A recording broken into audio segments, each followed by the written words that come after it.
Shalom, damai di hati. Bapak Ibu saudara-saudaraku yang dikasihi dan diberkati Tuhan. Puji Tuhan, kita semua boleh memasuki hari yang baru. Kita imani ini semua karena kasih setia Tuhan dalam kehidupan kita yang tidak pernah berkesudahan. Karena itu mari kita datang beribadah kepada Tuhan. Kita akan membaca Alkitab serta merenungkannya. Namun sebelumnya, mari kita berdoa. Ya Allah, Bapa di surga, Allah yang senantiasa mengasihi kami umat-Mu. Kami sungguh bersyukur di pagi hari ini. Tuhan beri kami kesempatan lagi menikmati hari yang baru. Dan kami akan membaca Alkitab Tuhan. Tolong kiranya dalam kuasa Roh Kudus Tuhan, kami akan membaca Alkitab dan merenungkannya dan memahaminya, serta mampu melakukannya dalam kehidupan keseharian kami. Mohon ampun akan salah dosa kami, layakkan kami untuk menikmati kuasa firman-Mu di pagi ini. Dalam nama Tuhan Yesus, firman yang hidup, kami berdoa. Amin. Saudara-saudaraku, bacaan Alkitab di hari ini Ester pasal 4 ayat 10 dan 11. Akan tetapi Ester menyuruh Hatta memberitahukan kepada Mordekai. Semua pegawai raja serta penduduk daerah-daerah kerajaan mengetahui bahwa bagi setiap laki-laki atau perempuan yang menghadap raja di pelataran dalam dengan tiada dipanggil, hanya berlaku satu undang-undang, yakni hukuman mati. Hanya orang yang kepadanya raja mengulurkan tongkat emas yang akan tetap hidup. Dan aku selama 30 hari ini tidak dipanggil menghadap raja. Demikian pembacaan Alkitab dan tema renungan harian keluarga di hari ini, taat kepada undang-undang yang adil. Saudara-saudaraku yang dikasihi dan diberkati Tuhan, ketaatan pada norma hidup adalah kepatuhan seseorang menaati peraturan perundang-undangan yang mempunyai kekuatan hukum, tetap dan mengikat. Mengatur dan menertibkan setiap kehidupan masyarakat. Sebagai ratu di kerajaan Persia, Ester pun harus taat kepada undang-undang yang mempunyai kekuatan mengikat.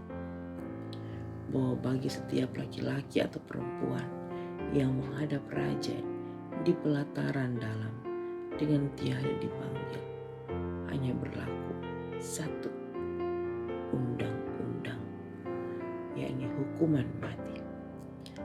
Itu sebabnya Ratu Ester tidak dapat menyanggupi permintaan Mordekai sebagaimana penyampaian Hatta supaya Ratu Ester pergi menghadap raja untuk memohonkan karunia-Nya, untuk membela bangsanya di hadapan baginda. Ibarat makan buah si malakama, Ratu Ester dibuat serba salah oleh permohonan Mordekai. Menghadap raja tanpa dipanggil dapat dihukum mati. Tidak menghadap bangsa Yahudi terancam punah.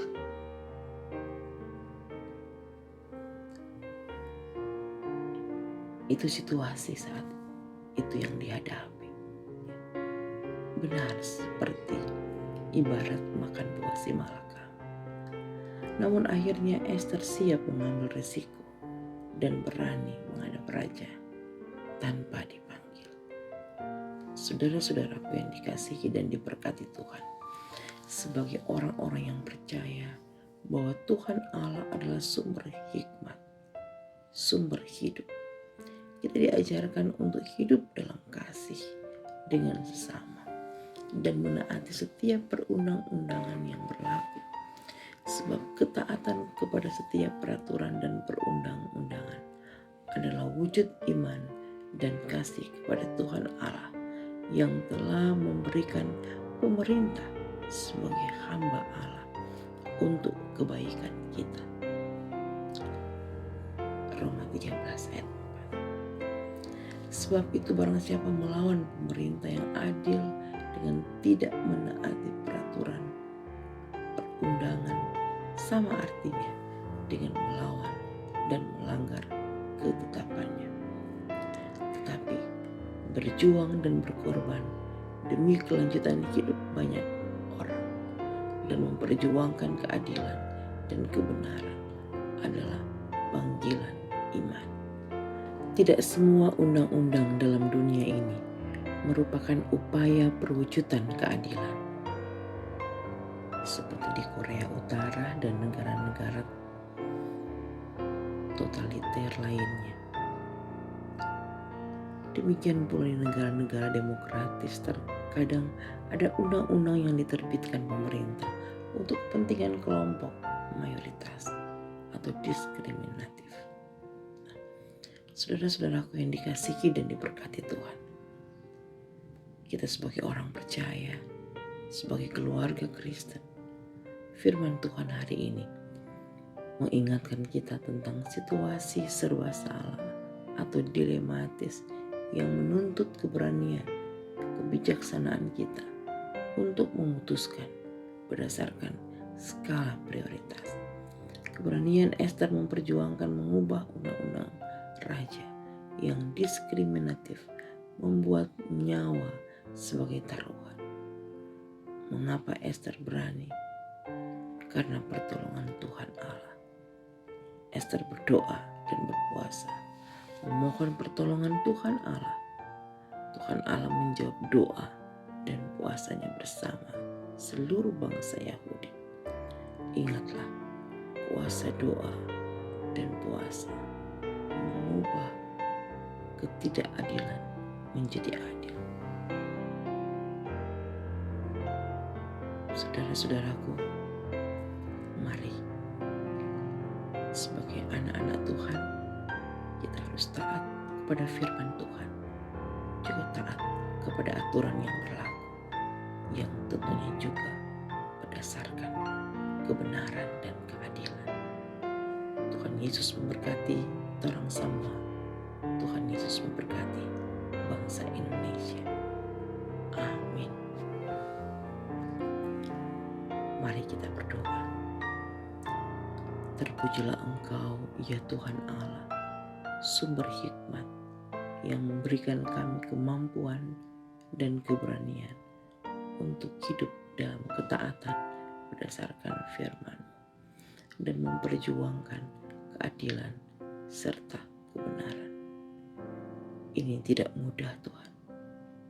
Tolong mampukan kami untuk melakukan itu dalam kehidupan setiap hari. Dan seluruh aktivitas kami di hari ini, kami hanya mau serahkan dalam tangan kasih Tuhan. Di dalam nama Tuhan Yesus, kami berdoa. Amin.